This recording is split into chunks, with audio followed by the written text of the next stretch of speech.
Hello, this is Veronica.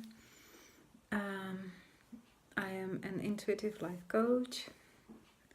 I am a card reader, and I'm a woman who has taken her life into her hands again. And after a long time, I have decided to make another video because I am inspired to it. Yesterday, I have watched a video that my dear friend David Modesto has made, and he was talking about the fear of rejection, fear of being rejected.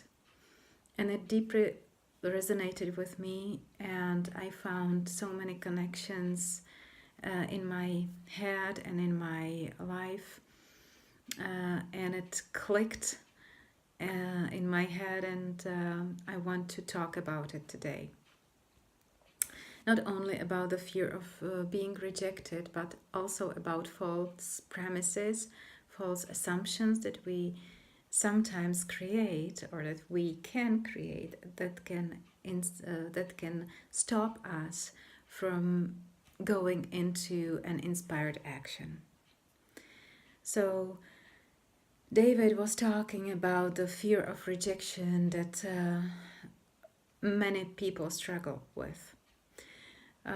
Personally, I do as well. And he also talked about how this fear started, or where it came from, and it's always, I would think it's always the same thing when it comes from the childhood. When our feelings are not valued, when our ideas are not appreciated, when we don't feel that we can bring a value into a community, be it a family or another human group, we feel rejected. And when it happens again and again, that idea of not being valuable, of not being taken seriously, sinks deep into our hearts, into our souls, and into our minds, and it starts subconsciously rule our behavior and consequently our lives. For example, my way of adopting this idea was when my parents never asked me about things that were going to be decided at home. I have grown in a family that was not abusive, but what I have felt was that I was not valued, or my point of view, my idea of how things should be was not heard, was not taken seriously. And consequently, what happened in my relationship with my ex-husband was that it copied exactly the pattern that I have carried from home, from my parents. So when something was going to be decided and the family was discussing it, either they didn't ask me at all, or I could tell them, but they have had their own way, or I just didn't know.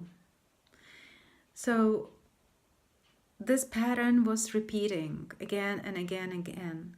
And since that, I started to think that my opinion doesn't matter, that what I think is not valuable. What I have to say is something that people wouldn't listen to. And I started acting like this. And I started attracting people who acted towards me in this way. So they were not people that I would meet that would value my opinion. And when I was asked, "What do you want?" I found this question not easy to answer, because I was not used to being asked what I want, and not even being used to think about what I really want, because I was always following someone's wish or order, or they said do this, do that. And since the moment I started thinking about my life, opening my eyes, and wanting to change things, this was one of the biggest issues that I had to address.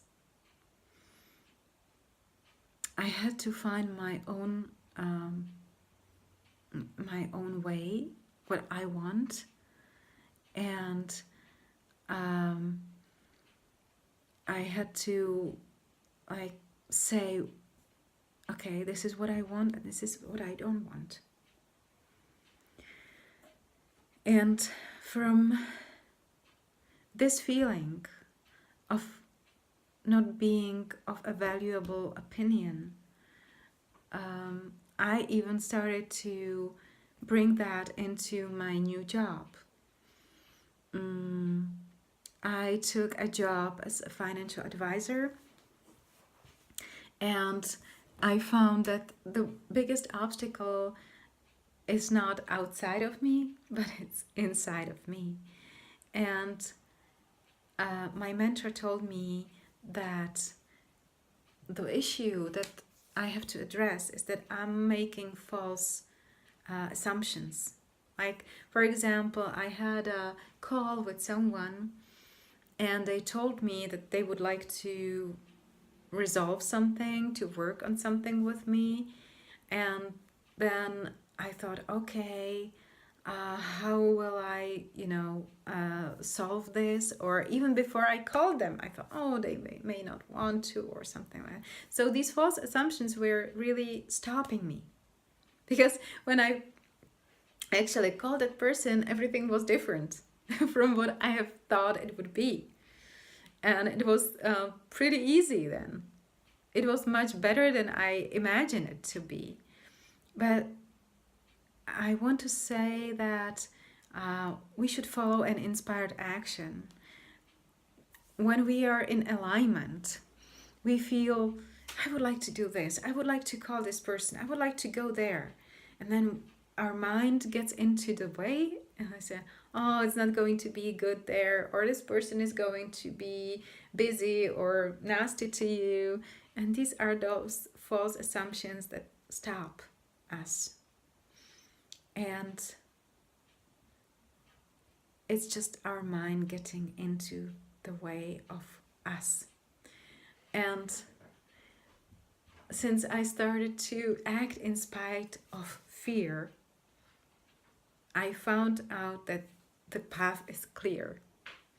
That I do what I want to do, and that even those obstacles that I imagined that there would be, there were none. Or there were obstacles that I couldn't even imagine, but they were not as big as I painted them in my head. And so I would say there's a difference between inspired action and action that we think we should do.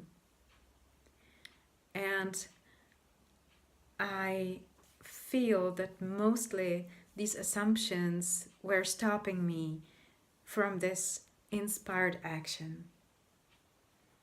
And I'm not going to let them do that anymore. So fear of rejection is not going, I will not let it go in between me and my goal. Fear of rejection is something rooted deep inside of all of us. but it's only in our head. And if we take the step into the unknown, in spite of our fear, we will see that either there was no obstacle or that we are bigger than that obstacle is. So that is my message that I wanted to bring in today, and I hope you liked it, and I hope it brings some ideas. And if you liked it, please give it a like or follow me. And I like to hear what is your opinion. So write it down in the comments if you have anything to say to that, if you resonate with it or if you don't agree. So that's all for today, and I hope you have a good week. Bye.